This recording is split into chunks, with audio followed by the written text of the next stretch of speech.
Blessings, good evening.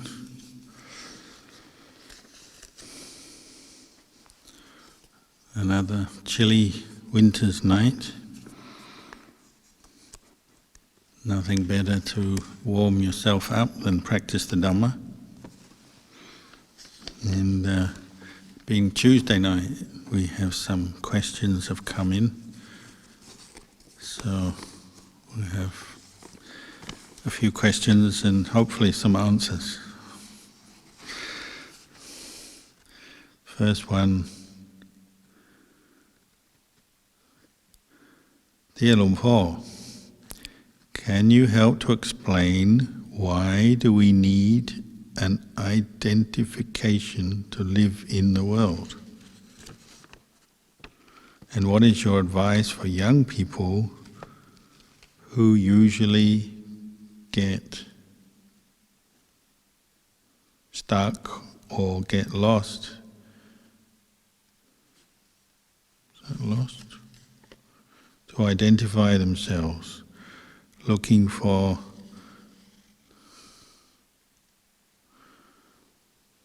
answers to such questions as, who am I? Why was I born? Sadhu. Well, I'm not sure it's just young people who have those questions. Old people do too. Until you've answered them for yourself through your practice, then there'll always be a few questions popping up, I think, and the Buddha encouraged questioning, but there's useful questions and there's questions that maybe are distractions or even obstructive to the path.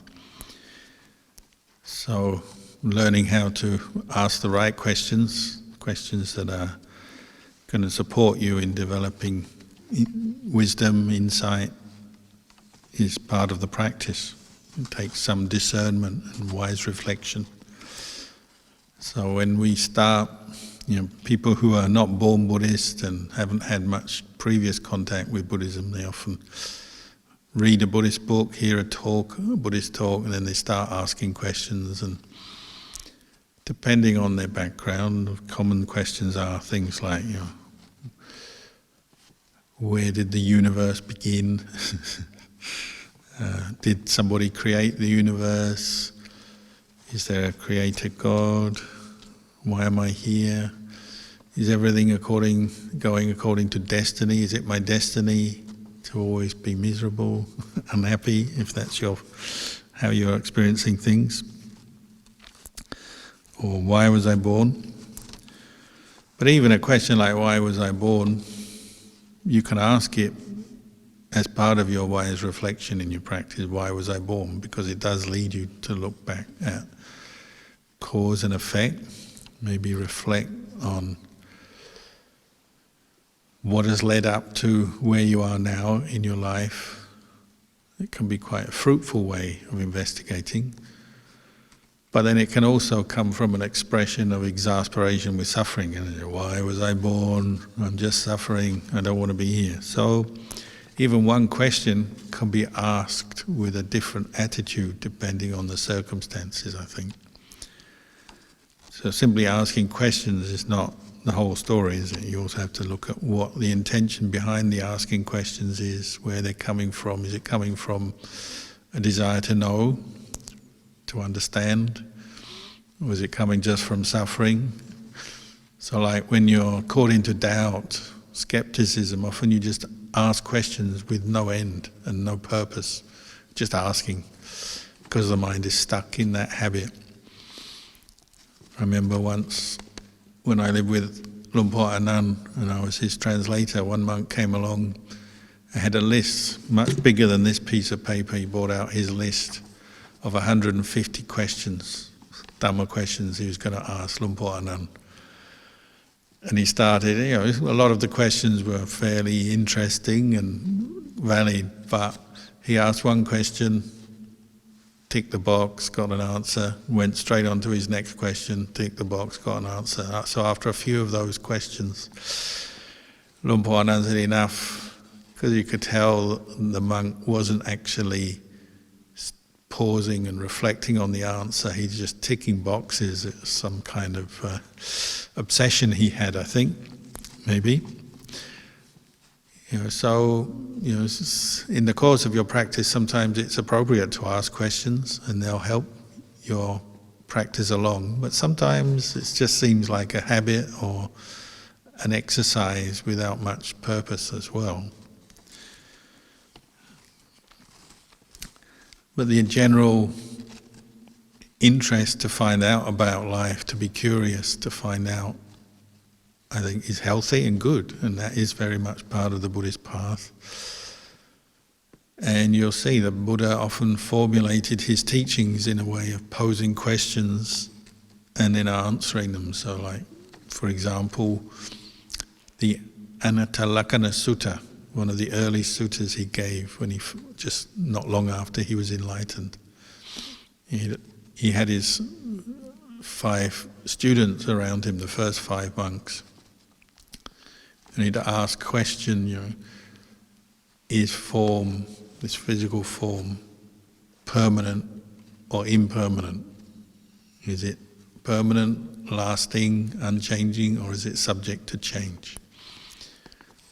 As a kind of example, leading them through a process of investigating the truth. Maybe challenging some previously held assumption. Many people just assume they are their body, and this body is kind of unchanging and will just go on indefinitely. Even though we know we're going to die one day and that we get old and we die, still a lot of our thinking and behaviour reflects a sort of an assumption that we're just going to carry on in this form. But when you pause and you look at it more closely and you investigate, you can say, is it permanent or impermanent? Well, you start to get the answer. It's impermanent, subject to change. And the first disciples of the Buddha got that conclusion. And he said, well, is what is subject to change happiness or suffering, sukha or dukkha? Where's dukkha? Because something's changing on you, you can't take it as a basis for lasting happiness, because it's always changing, and with change you get degeneration, decline, or with the body you get aging. So I can prove that for myself now. I'm older than I was when I started practicing Buddhism. Definitely the human body, as it gets older, gives you more aches and pains, more suffering. With that change, that decline, you get suffering. So it's dukkha in its nature. Is it sukha? Is it dukkha? It's dukkha. Is it a self or not? Is it correct to view this body as a self? Well, if you investigate it, you start to consider, well, what is a self? Something lasting, permanent, some kind of solid core or essence, something that exists all the time. Whatever else is going on in the world, in the universe, this self would be there all the time if there was such a thing as a permanent, lasting self. If you're taking the body as self, and this is just one part of who we are, no, it doesn't stay lasting, it's not permanent, it doesn't just exist, it comes into existence through conception. Mum and dad. We're here because of our mum and dad, which is another Buddhist teaching, why we should always remember that. However much we like or dislike our parents, they brought us into the world, gave us the chance to practice, learn the Dhamma, do good. But it's because of our parents that we gain birth. So birth of this body is a causal thing, depends on certain causes, conditions. A fertilized egg, an embryo grows, the right conditions, no illness, no injuries. The right conditions, well, maybe you'll get a healthy birth. We all wish for that, but occasionally it doesn't happen, does it? Sometimes babies die in the womb, or other things happen.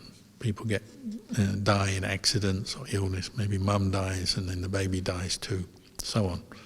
It's not a sure thing. But you take this body as self, but actually if you reflect back, you investigate, ask questions, you can say, oh, this body is something that's come into being through appearance. It's made up of elements, natural elements, earth, air, fire and water that come together. These elements are always changing. So what is it that you could say is the self in this body? Is it the hair? Is it the skin, the bones, the heart? Maybe you think the heart is the most important organ, or the brain.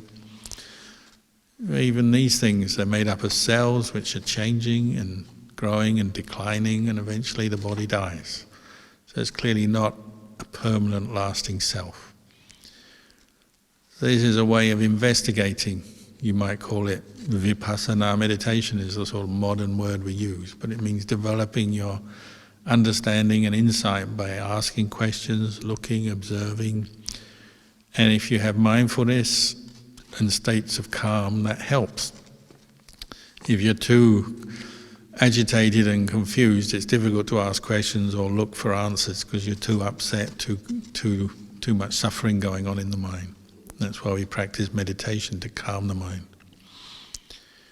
But you have to find your own answers to free your mind or liberate your mind from wrong views.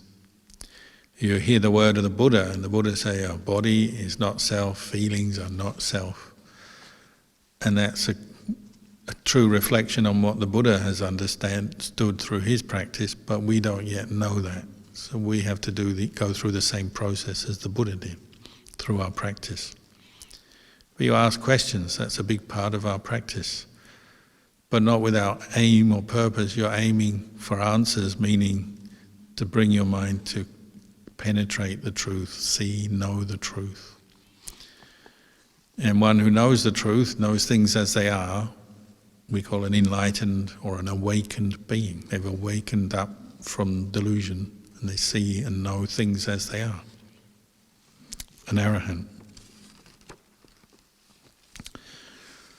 So obviously if you're born into the world, you're young, there's plenty to question in life, and you should, because most people, like when I came to Buddhism, partly it was through questioning what is real happiness, how should I live my life, how do I want to spend my time, what am I aiming for in life? These questions can be very helpful to direct us into searching and looking for answers, looking for a way to live that you might say is skillful and will lead you to happiness.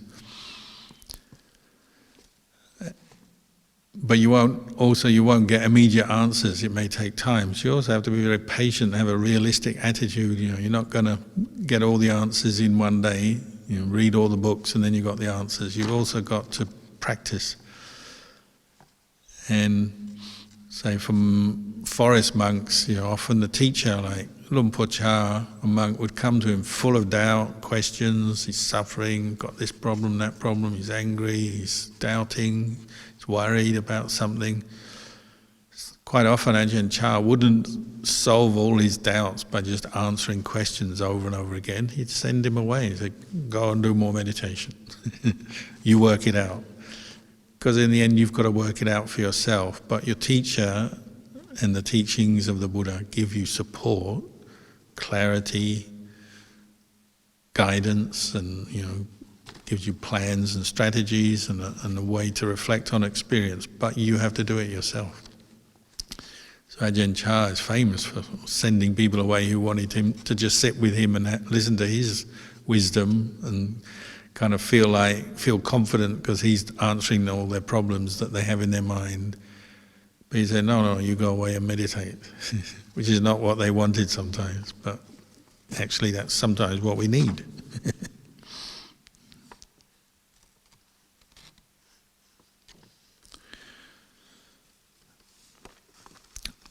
So, asking questions with a purpose is part of the practice. Certainly not to be unquestioning and never investigate. That's probably not a very Buddhist attitude. The Buddha encouraged us to question, to look, to learn, to educate ourselves, but not simply through book knowledge, the textbooks, or listening to lectures and talks only. That's a beginning, but then to take what we've heard and put it to the test through our practice. And that's why we need to develop the skill of learning, like develop mindfulness, effort, wise reflection. These are all skills that take practice, that you need to practice and take time to develop. So you have to have a patient attitude and be willing to give it time. Then people always say, well, how long? Another question. How long before I realize the Dhamma? Ajahn Chah sometimes, maybe out of frustration with this constant questioning, or perhaps he had something, he would say, 5 years. Practice for 5 years and you'll be enlightened already. That's not very long. In a lifetime, 5 years whizzes by. So give it 5 years and I guarantee a lot of your questions will subside and you'll have more knowledge. If you're practicing sincerely, that is.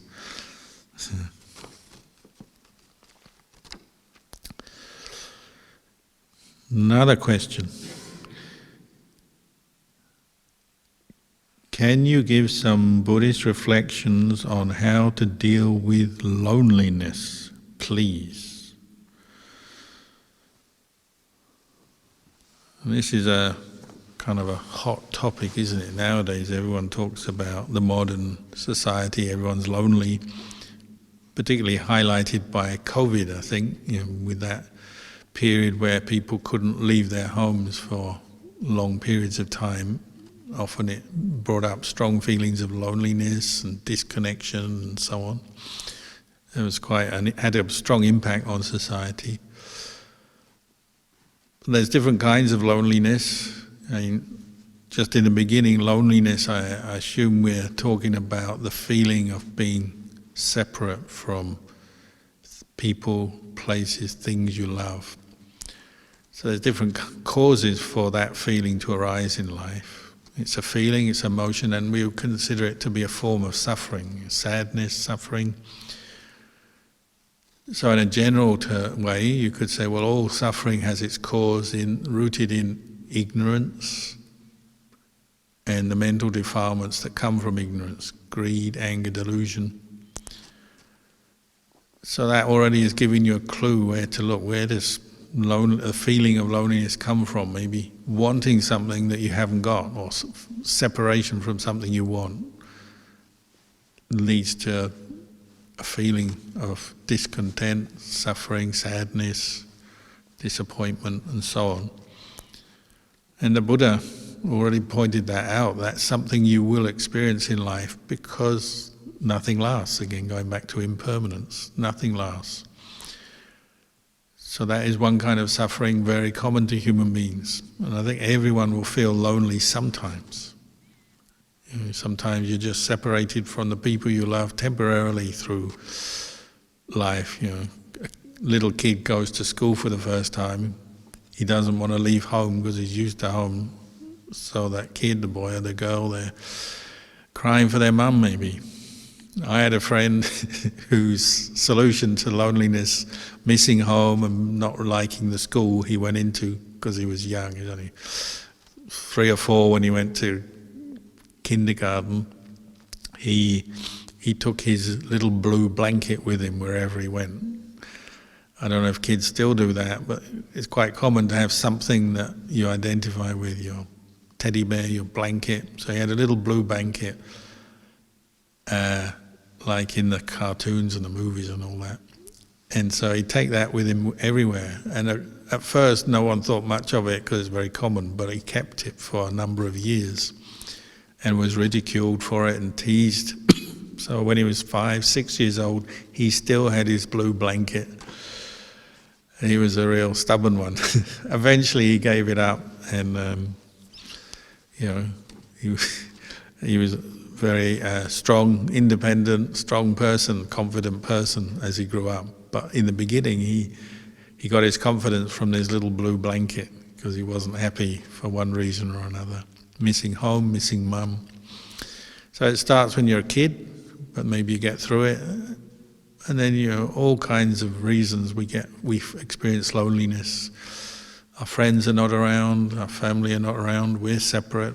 It may only just be for an hour or two, or maybe for weeks and months, or occasionally years, or later on, of course, you have a long-term life partner. One of them, either your partner dies, and so you might have very strong feelings of loneliness, or you may be someone who can't form relationships very well and you feel lonely, and so on. There's many reasons we feel lonely. Sometimes it's short-term, sometimes more long-term. But Buddhism encourages us to reflect back, what's going on here? What is it? Loneliness is a feeling, unpleasant feeling. Sometimes it has physical symptoms. Sometimes it's just mental, and it's accompanied by certain ways of thinking. The very term loneliness is a perception, isn't it? A label you put on a certain experience. You say, I am lonely.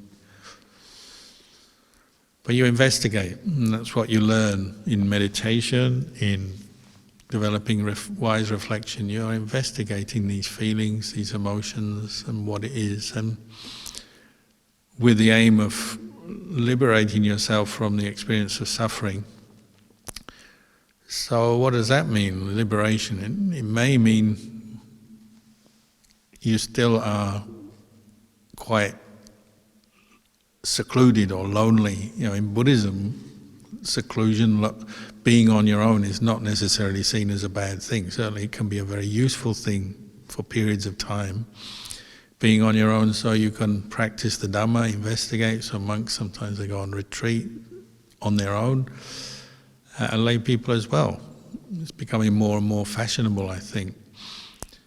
So being alone can often be a useful time to reflect and understand things better, and we can use that time well. But being lonely can take place, or you have that feeling when you're on your own, or even when you're with other people, you can still feel lonely. So you're with people you don't know. So it's something you have to investigate. What is it? It's a feeling, it's a certain pattern of thinking perhaps. And if it becomes a habit, I am lonely, I don't know anyone, there'll be certain perceptions and thoughts that you hold on to when you're feeling lonely. Well, that can become a great source of suffering and sadness. But on the other hand, you can also adjust to it and say, well, what is the cause here? Maybe you've had a friend or a relationship with someone and then they've left you, they've died, or they've gone away for some reason. You say, I'm lonely. But if you understand what's happened, this person you were attached to is gone, you know where it's coming from, and that helps you already to deal with it better, doesn't it?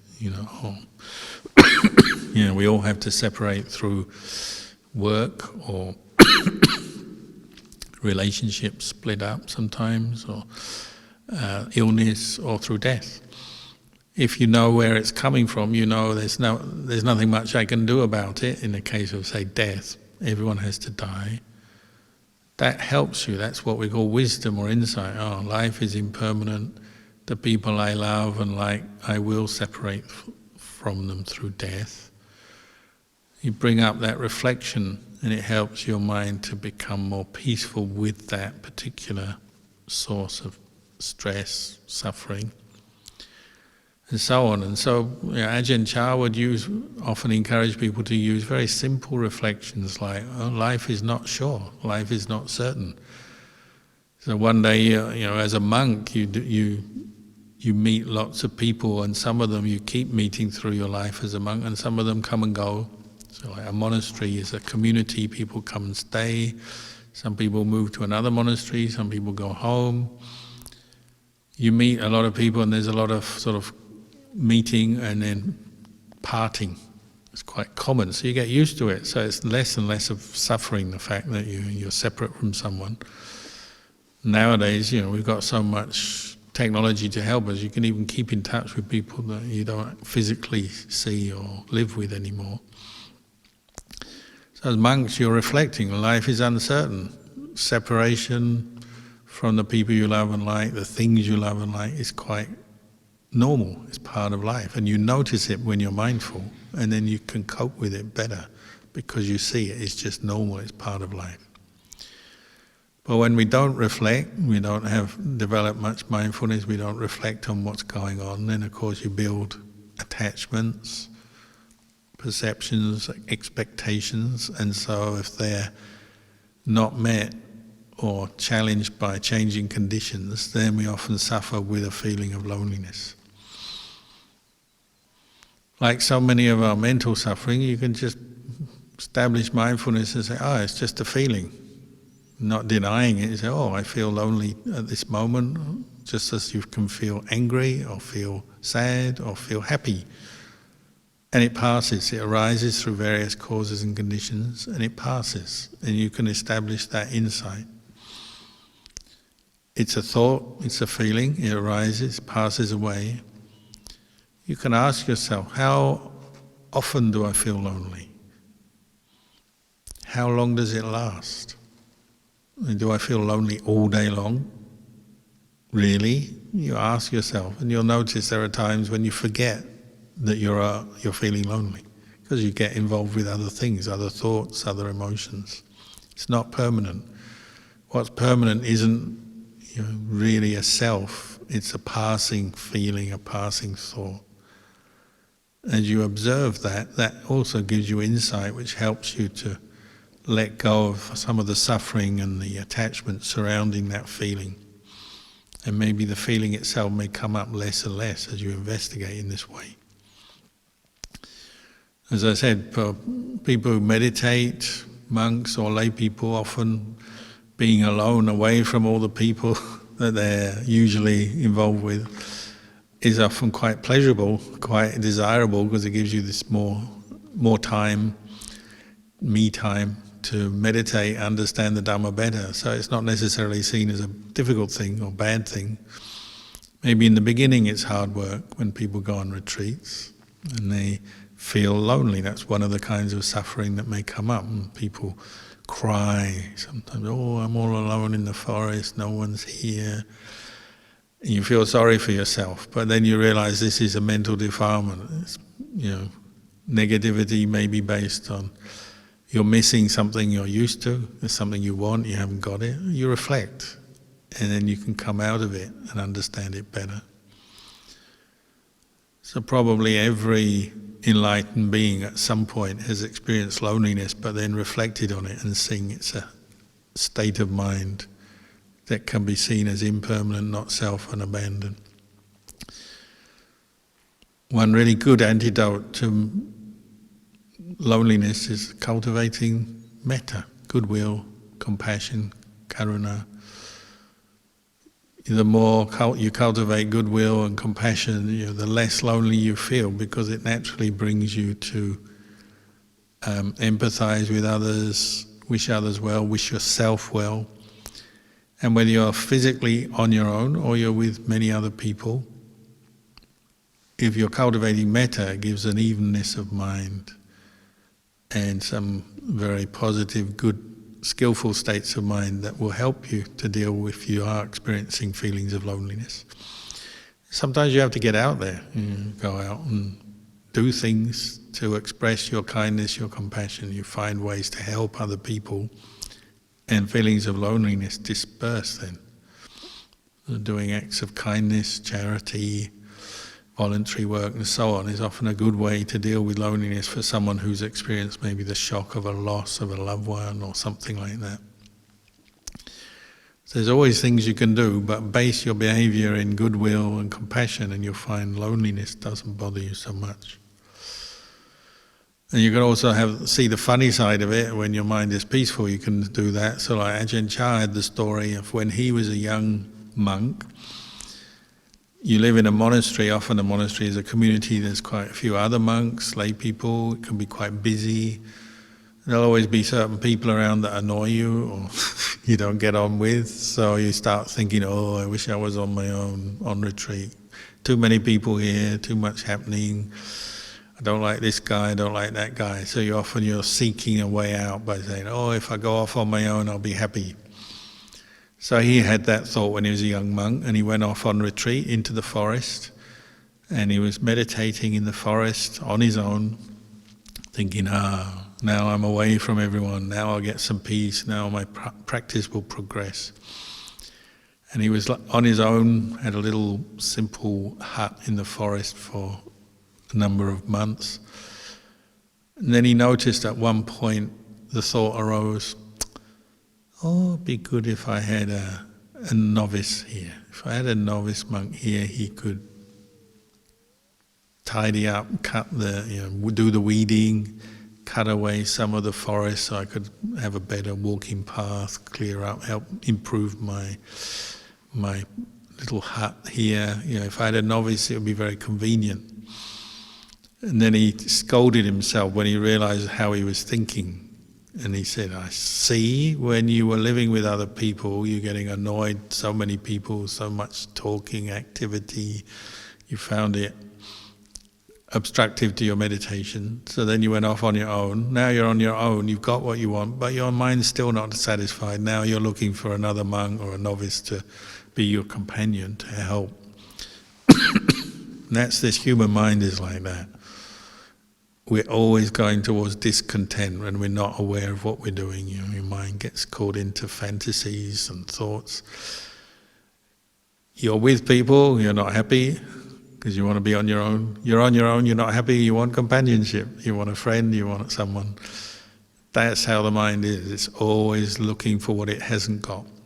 So be careful of the dangers of that.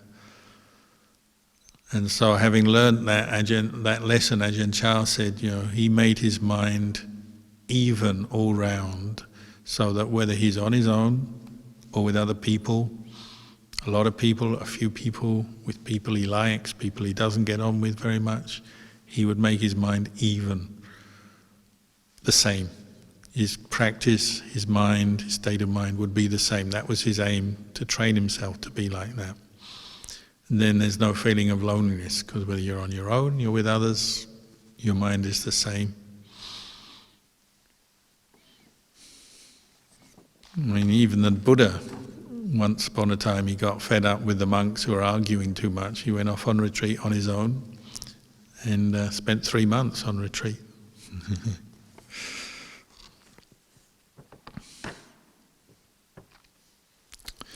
Another question.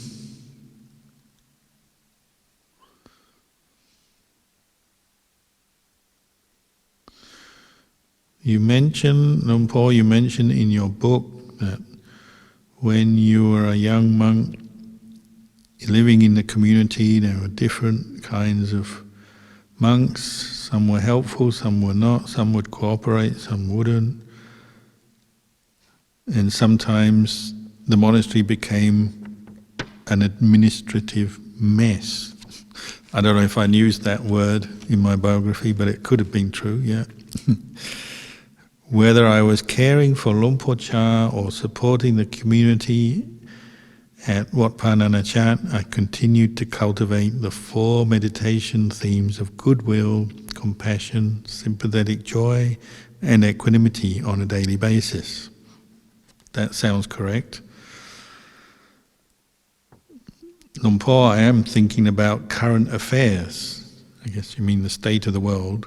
So many bad things are happening. Could you teach me how to practice these 4 meditation themes in daily life?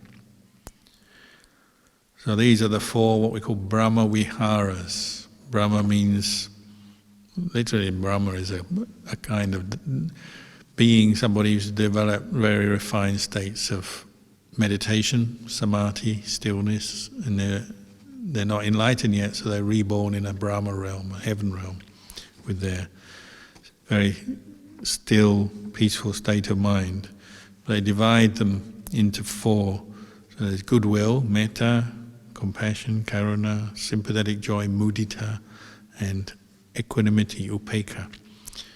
So these are 4 meditation objects you can develop, but they're also themes or attitudes. Sometimes they call them the sublime attitudes that you develop in all aspects of daily life. Your speech, your action, the way you think about people, as well as actually in formal meditation. So I would recommend, maybe begin your day with a meditation on developing one or all 4 of these qualities. Really, they're very closely related. They all emerge out of the quality of metta, or goodwill. If you develop goodwill as a meditation, That's both a feeling, positive feeling, and a way of thinking. Maybe a recitation of the word, or a word or a phrase that symbolizes metta to you, such as, may I be well, may all beings be well, and so on. So as a meditation, you develop the positive emotion and thought, and out of that you also develop a sensitivity to other beings, because if you're developing goodwill for yourself and others, well then you'll be aware. Some people are suffering, some people are happy. If they're happy, we develop mudita, sympathetic or altruistic joy. We wish for their happiness and success, good health and so on to continue. It's the wish for their happiness to continue. If someone's suffering, it's the wish for them to end, for their suffering to end, for them to be free from suffering. This is what we call compassion, karuna. But all of them are supported by the hardest of these four to develop, that's upekkha, or equanimity. Particularly with ourself and the people we love, it's often very hard to be equanimous. Somebody you love or yourself is in some kind of danger, or there's some problem, some suffering comes up. We feel it often because of the attachment to ourself or to a loved one, and we lose our equanimity. Equanimity means evenness of mind, balance based on our understanding of karma, cause and effect, cause and result. So sometimes things go wrong, or we get ill, or we make mistakes, or bad things happen. You have to deal with that, but you want to deal with it with a mind that's in a wholesome, skillful state. So you have to maintain your equanimity as you deal with this problem or suffering that's come up. The alternative is you lose your equanimity, your mind falls into despair or stress-related suffering, anguish, despair, sadness, and so on. We lose our equanimity, our mind doesn't work so well. So whether you're looking at yourself or someone else, you need to develop equanimity on a daily basis. It's the sense of calm, stability, even when things are becoming difficult. So I often give the example, or look at a hospital. You have hospital staff, you have doctors, nurses, medical staff there. They often display quite a high level of equanimity. They deal with people who are suffering every day, so their basic aim is they have goodwill for the patients, I assume.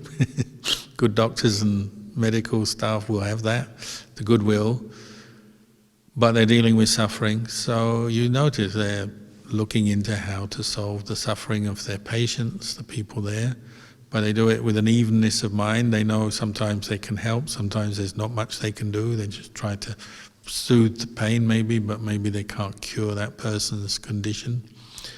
If someone recovers, they're happy, and nowadays you get this thing, somebody's recovered from their severe illness or injury and they're walking out of the ward and everyone claps. That's mudita in practice, isn't it? You're happy for that person, they've recovered. But some people don't recover. They die on the operating table, or they die from their illness, from old age, and they don't leave the hospital other than in a coffin. So you also need the equanimity. Say you work there, you're one of the medical team, you're going to have to develop equanimity because someone you've been helping then dies. What do? You keep this evenness of mind. And you see it displayed in those places because they're doing it every day. They get good at it. Because it would be hard if the doctor or the nurse was dealing with their own family member. They may lose their equanimity and suffer like the rest of us. It would also be challenging, but generally you see them display a lot of equanimity because they're getting used to helping people, some success, sometimes they can't help, so they have to accept that. That's just a simple reflection on how to practice these or develop these themes in daily life. But whatever you're doing, you're at home, you go to work, you study, you're on holiday, whatever. These four themes will help you to keep your mind in a more wholesome state as you face the challenges of life. You meet with your own pain and suffering, or the pain and suffering of others. You may have to do things that are difficult to do, put up with things that are difficult to put up with.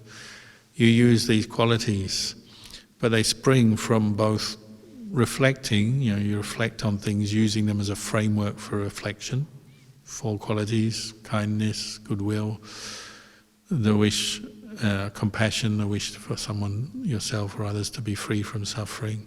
Sympathetic joy, the happiness that somebody who is free from suffering. And in equanimity, when nothing else works, you have to be equanimous and you have to put up with suffering, or someone else's suffering, or yours maybe.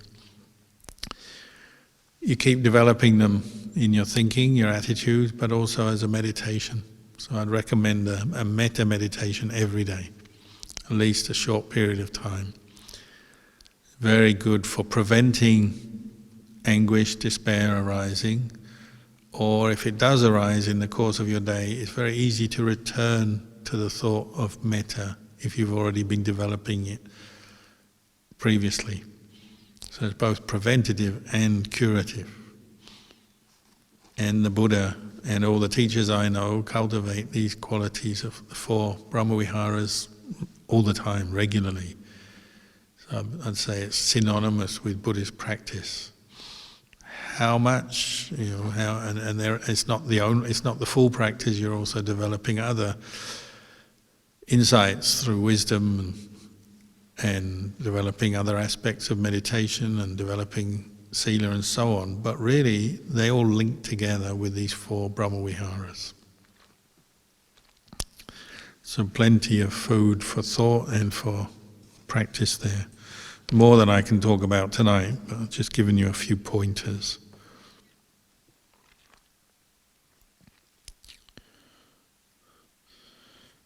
Paul, what is the difference between thinking and the practice of Vipasana? Sounds like somebody who's been to Thailand, and they have this interesting phrase in Thailand. They say, Vipasanuk. Nuk is one of the words they use for thinking in the Thai language. Vipassana. But Vipasanuk means thinking Vipassana, which is often explained as, well, in the beginning of our practice, we're not yet fully able to effectively practice Vipassana because our mind is not yet peaceful and we think a lot in an uncontrolled way.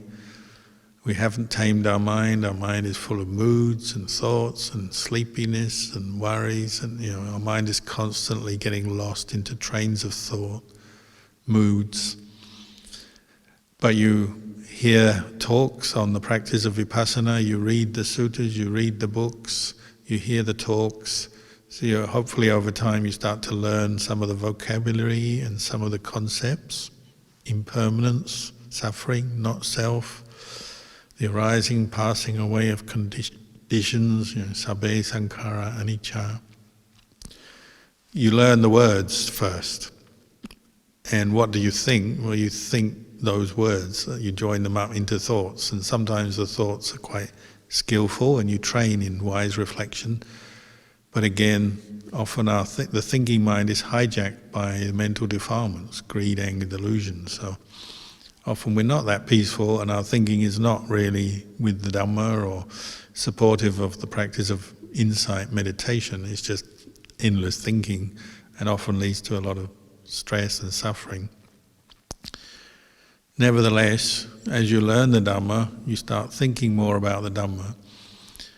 So sometimes people can mistakenly think they're practicing Vipassana by kind of thinking it through. This is impermanent and that's impermanent, this is not self.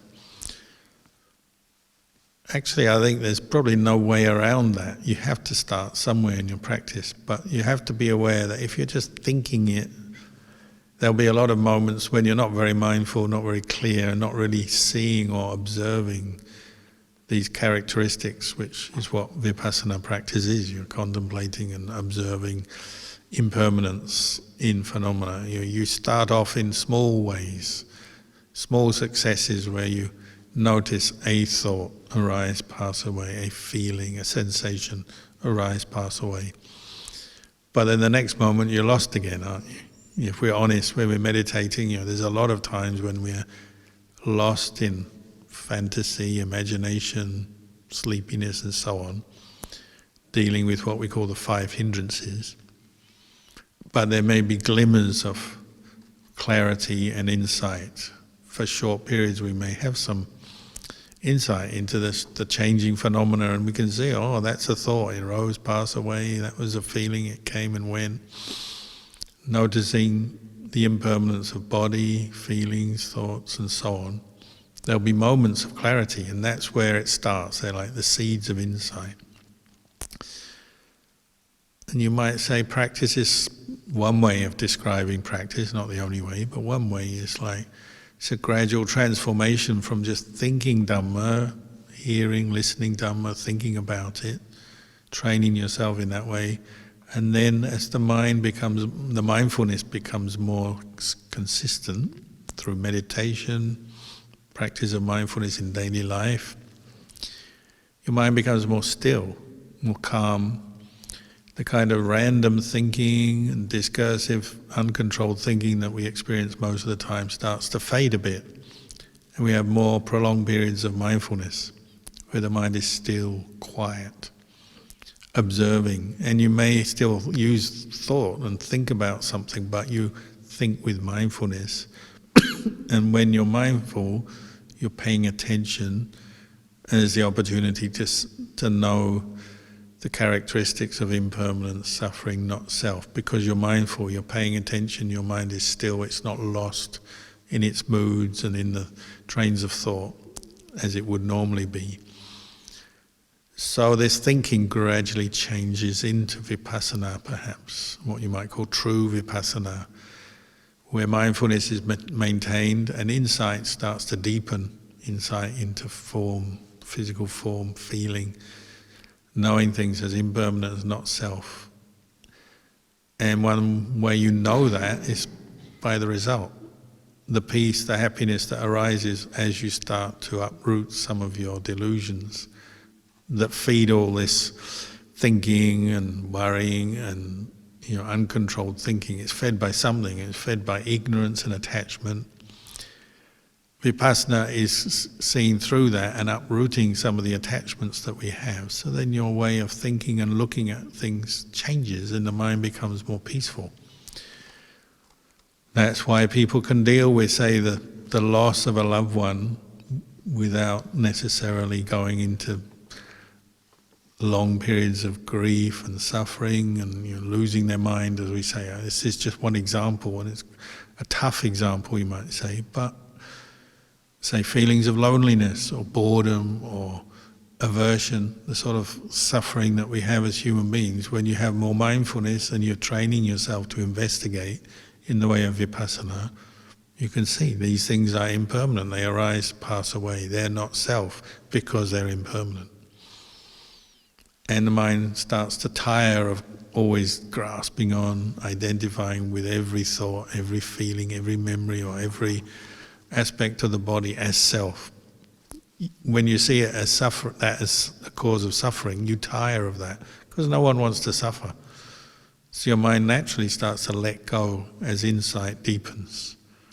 So Vipassana leads on to these states of stillness, observation, where you're not just thinking it through all the time like in the beginning, but now you're just knowing, observing, and you're kind of looking around for where your attachments, your cravings are, where they're hiding under the carpet. The thing, the stuff that you normally miss starts to become more obvious. And so there's a chance to uproot and throw out a lot of craving and attachment that is the cause of suffering. So you get a purification process going on.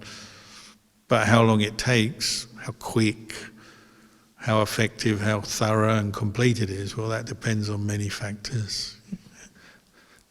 How much time you give to it, how much effort, how much your wisdom and insight develops. Everyone's different.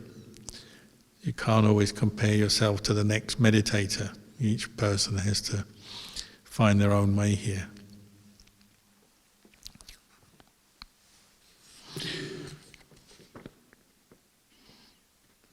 last question tonight.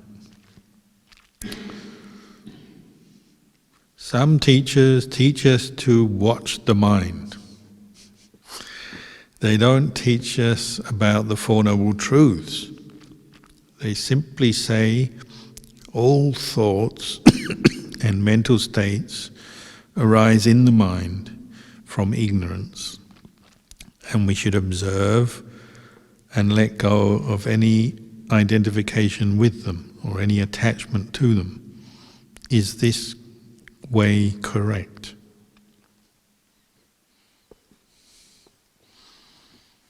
Yes and no. It's probably correct for whoever was teaching it if they found it worked for them. I'm not sure who the teacher is you're referring to, and I haven't heard what they say, so I can't talk about any individuals. But as a general thing, it's quite a high teaching, quite an advanced teaching, this description of just watch the mind. Every thought, every mental state arises out of ignorance. It's mental, what we call mental proliferation, arises out of ignorance. If you keep watching, letting go, in the end, things will stop arising, and the mind, I guess, will be pure, content, and enlightened. As a theory, as a description, I guess it works. But as we know, practice often involves a lot more than that. There's a lot of things we are developing, things we're abandoning, things we have to understand. So this evening we chanted the Noble Eightfold Path, which is the framework for what you are developing, what you're abandoning through the Buddhist practice. And that has many component parts. They all make a whole, meaning the enlightened mind is comprised and a result of these factors of the Eightfold Path being developed.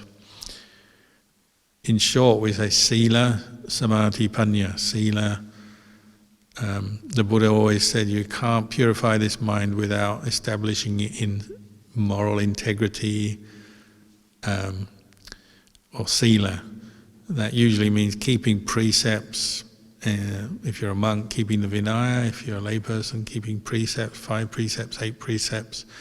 And the principles and the values that come from keeping precepts or the Vinaya have to be established in the mind. Harmlessness, contentment, and so on. Because if you're still pursuing greed, and the more worldly kinds of success that would lead you to break precepts, you're not going to purify your mind, you're not really going to develop this path. So anyone who's developed insight in the way you've described, into ignorance, how it conditions the mind, how mental proliferation brings up thoughts and mental states, but these are all impermanent, one can see that and let them go and purify the mind. Anyone who's done that will have had to have developed precepts first. It can't be done without moral integrity, precepts and so on. But you may, if you practice a lot, you may not talk much about precepts because they're just second nature, they're just part of the mind, they've done their job. Like the arahant isn't sitting there thinking, I shouldn't kill this ant. The very intention to kill the ant doesn't arise in the mind because they've purified the mind from that kind of unskillful intention. Nevertheless, they have practiced precepts. Or if they're a bhikkhu, a monk or a nun, they've practiced their Vinaya. But now the mind is purified, they no longer think in that way, so they may not talk much about it perhaps. Or they may not talk much about meditation techniques, so you need to develop samadhi and cultivate mindfulness, overcome the hindrances. They may not talk about Vipasana, or you need to develop insight into the impermanent nature of phenomena. Because they've done it all, they've reached that point where that's just the way the mind is. So for them, maybe they can say, just notice that all mental states arise out of ignorance and abandon any attachment to them and you'll purify your mind. And that makes sense to them because they've done it. But for us, we may understand that as a concept or as a theory, but maybe sometimes we just need to do more basic things as well as we're doing that. It's not that we're not developing that same insight and understanding, but you have to learn how to let go of all kinds of attachments, say on the most basic levels. We practice charity and generosity, we keep precepts, we develop meditation techniques that bring up mindfulness.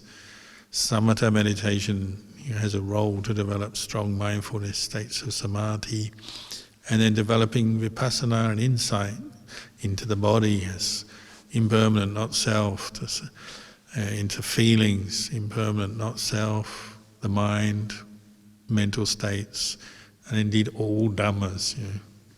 You can read the Satipatthana Sutta, it gives you an overview of what any enlightened person has developed and perfected. There's all that to do, and it may depend on where you're at in your practice, and to sit there, meditate and say, all I need to do is just watch my mind and any thought should be abandoned, it's not self. Well, it's correct, but can you do it? It's not easy to do, is it? Especially in the beginning, because another thought comes up straight away and you get lost in all your moods and thoughts very quickly.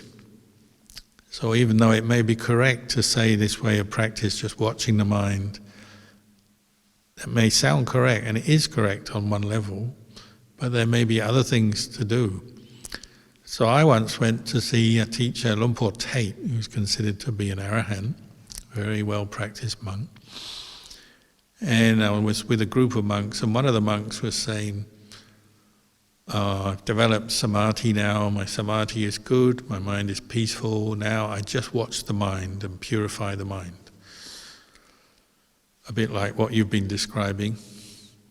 And Lumpur Tate, we believe, was an arahant, so speaking as an arahant, he said, no, that's not what you should do. You should contemplate the body. Leave the mind behind. And he was speaking from experience, because he said that's exactly the same problem he had when he was practicing. He developed very strong states of samadhi, and he was just watching the mind. And then Lumpur Man told him to go and contemplate the body. And he said he had an aversion to contemplating the body, the physical body, seeing it as not self, seeing it as impermanent, seeing it as unattractive. All the basis for attachments, craving and attachment we have for the body, he had an aversion to contemplating that because he saw the body as something coarse, and he had now developed some states of samadhi, very calm, stable states of samadhi, very beautiful, pure states of mind. He thought that's what he should be contemplating and being with, and he shouldn't come back to contemplate this coarse body. He should leave that behind, as it were. Which may sound correct on paper, or if you describe the practice, it may sound correct, but he hadn't actually let go of his attachment and identification with his physical body. He didn't realize, because he could attain states of samadhi very well. So Lumpur Man told him, go back and contemplate your body, don't let your mind go into these beautiful, serene states of samadhi, just stay with a more manageable, ordinary level of mindfulness and samadhi and contemplate the body as impermanent, not self. So he taught this monk that I was with the same thing. He said the Four Noble Truths, or this Eightfold Noble Path, comes out of contemplating the body and seeing the body as unattractive, impermanent, suffering, not self. And it's impossible to realize or completely penetrate the Four Noble Truths without doing that. That was his teaching on that occasion. So many teachers I see or hear, as it were, they seem to echo that. Ajahn Chah, Ajahn Mahabua, many. They tend to encourage the practitioner to go back and contemplate this body thoroughly, even when they may have some skill in attaining samadhi and just watching the mind, the arising, passing away of thoughts.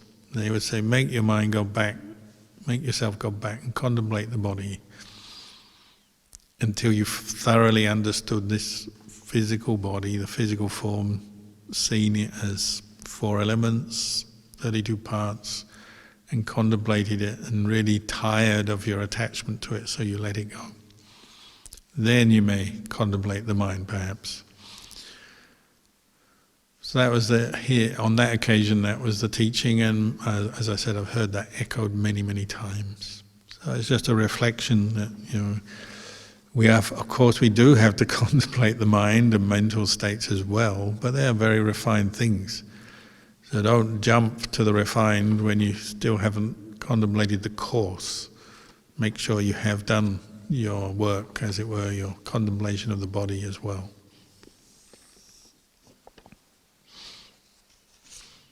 So some reflections tonight on people's questions. I hope whatever I said was useful. I'll leave it with you for your reflection.